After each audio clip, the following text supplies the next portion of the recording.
বিগত কয়েক মাস ধরে পুশব্যাকের অভিযোগ হচ্ছে। অভিযোগ হচ্ছে না, পুশব্যাক হচ্ছে। ডিটেক্ট অ্যান্ড রিপোর্ট, এটা হচ্ছে আমাদের নীতি। আমাদের অবস্থান অত্যন্ত স্পষ্ট। 80-র দশক থেকে বিজেপির অবস্থান যাচ্ছিল যে নো মার্সি টু দ্য মার্সিনারিজ। আমরা সেটা দেখছেন, মাওবাদকে শেষ করে দেওয়া হয়েছে। এবার কোনো প্রসেস নেই, এটা ধর্মশালা নয়। কালকে আমি আপনার বাড়িতে ঢুকে পড়বো, আপনি আমায় থাকতে দেবেন? ফিরহাদ হাকিমের তো বাড়ির সামনে একটা সুন্দর ফ্ল্যাট আছে, বলবেন আমি বলেছি? সুন্দর ফ্ল্যাট আছে, সবাই জানে, পুরো ফাঁকা আছে, ওখানে বলে দিন না 20 জনকে ঢুকিয়ে দিতে। দুটো জিনিস বলার আছে। একটা হচ্ছে যখন আমেরিকা থেকে বা অন্যান্য দেশ থেকে ভারতবর্ষের লোক পাঠানো হয় তখন পররাষ্ট্র মন্ত্রণালয়ের সঙ্গে কথা বলা হয়।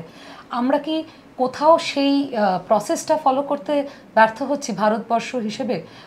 প্রসেস ফলো করার বিষয়টা কি ঠিক মতন করে করা? আপনি আমেরিকার সঙ্গে ভারতবর্ষের তুলনা করতে পারবেন না। আমেরিকা মেক্সিকোর ইনফিল্ট্রেশন নিয়ে তারা যে অবস্থায় আছে, সেটা তাদের সমস্যাটা সম্পূর্ণ ভিন্ন।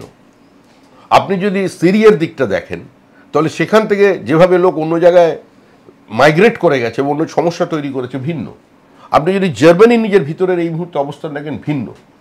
যেভাবে ইনফিল্ট্রেশন গোটা কানাডার সোশ্য ইকোনমিক স্ট্রাকচারের উপরে একটা প্রভাব ফেলে দিয়েছে, এবং সেখানে মোটামুটিভাবে সরকার বিরোধী বলার কারণে তারা কার্যত আত্মসমর্পণ করেছেন, তাদের অবস্থা ভিন্ন।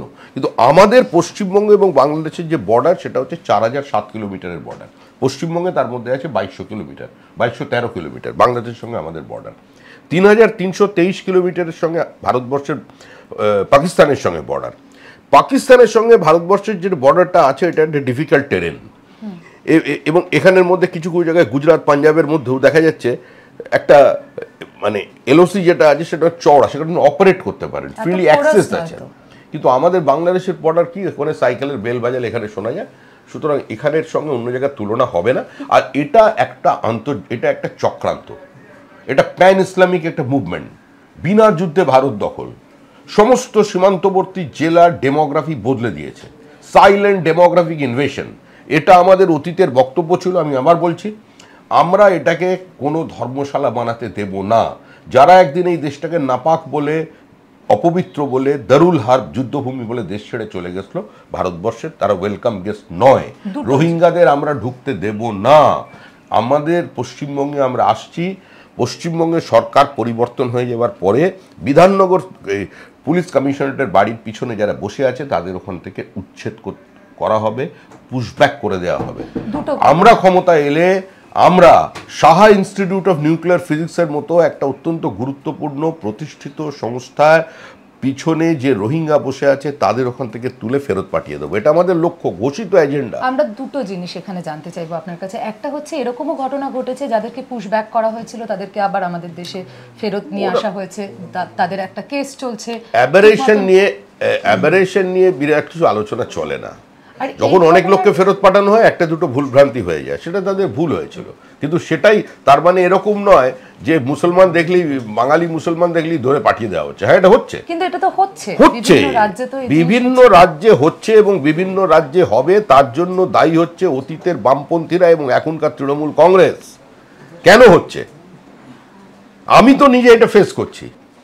পশ্চিমবঙ্গ মন্ত্রীদের সঙ্গে আমার বারবার কথা হয়েছে এই নিয়ে। বাংলায় কথা হলে বেরিয়ে যাবে, কিন্তু আজকে বাংলায় কথা হচ্ছে না। বাংলা ভাষীদের উপরে তো আক্রমণ। আপনি বাংলা ভাষী যেখানেই আছে, তামিলনাড়ু নন বিজেপি রুল স্টেট, সেখানে গিয়ে যখন আইডেন্টিটি চেক করা হচ্ছে, দেখা যাচ্ছে তার মধ্যে কিছু বাংলাদেশি পাওয়া যাচ্ছে এবং তারা তাদের প্যান আধার সংগ্রহ করেছে বারাসাত থেকে কিংবা শিলিগুড়ি থেকে। এবার তারা ওখানে বলছে কোনো বাংলাকে রাখবো না, কারণ তারা ইন্টারনাল সিকিউরিটির জন্য তাদের একটা থ্রেট মনে করছে।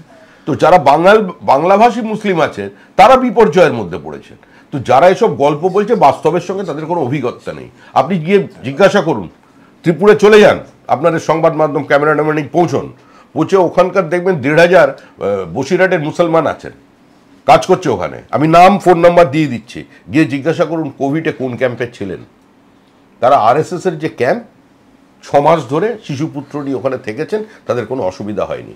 এবং এই ইনফিল্ট্রেশনের জন্য, এই ফেক আইডেন্টি কার্ডের জন্য, ভোটার লিস্টের নাম তোলানোর জন্য আজকে যে পরিস্থিতি তৈরি হয়েছে, আজকে সেই জন্য সবাইকে জেনারেলাইজ করে ওখানে বলছেন আমরা কাউকে থাকতে দেব না। এই পরিস্থিতি থাকবে। আর আমরা, এটাই হচ্ছে উপযুক্ত সময় এখানে এনআরসি করার, কারণ আইএসআইএস এর জঙ্গি এখান থেকে ধরা পড়ছে। র্যাডিকালাইজেশন বাড়ছে, মডিউলের সংখ্যা বেড়েছে, তাহলে এখন করবে না তো কখন করবে? বাঙালি সেটাই চাইছে, যেটা হোক, তাড়াতাড়ি হোক, এবং সেজন্য সরকারটার বিসর্জন অনিবার্য। ধন্যবাদ।